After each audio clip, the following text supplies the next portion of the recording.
আসসালামু আলাইকুম। আশা করি সবাই ভালো আছেন, আমিও ভালো আছি আপনাদের দয়ায়। দেখতে পাচ্ছেন আজকে আবারও একটা ব্লগ ভিডিও নিয়ে এলাম। আমি শামীম হাসান। আজকে আছি আমরা সাবরুল বাজারে, আর এই বাজারটা অবস্থিত আছে বগুড়ার ভিতর।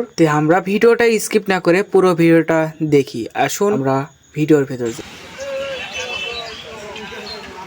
বাজারটা দেখার আগেই দেখেন তো এই মানুষ কি চেনেন নাকি, আমাকে কি খোঁজে নাকি। সে অনেকক্ষণ যাবত আমার দেখিন এবং কাউকে হয়তো খুঁজতেছে, সে তাকে না দেখে আমরা বাজারটা দেখি। আসুন।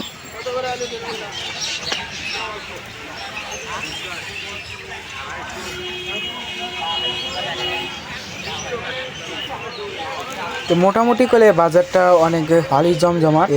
বাজারে অনেক কাঁচামালের সবকিছুই আছে, দেখতে পাচ্ছেন আপনারা। যা ভিডিও আমরা যেতে যেতে সেই বাজারের থেকে যেতে যেতে একটা বাজারের ভিতরই এক বুট মাখা ওখানে আমরা আলাম। দেখতেই তো পারছেন যে আমরা এই সাইডে দেখলাম, দেখি যে কি রে এটা মধু। তা আপনারাই বলবেন মধু না রসমালাই, ওটা আপনারাই বলবেন এটা কি। মোটামুটি অনেক কিছুই আছে এই বাজারে, এই সাবরুল বাজারে অনেক কিছুই আছে। তো আপনারাই বলবেন আজকের ভিডিওটা কেমন হলো, অবশ্যই কমেন্টে জানিয়ে দেবেন। আর আজকের ভিডিও যদি ভালো থাকে অবশ্যই লাইক কমেন্ট এবং ফলো দিয়ে রাখবেন। আবারও নতুন নতুন পরবর্তী ভিডিও দেখার জন্য ধন্যবাদ সবাইকে।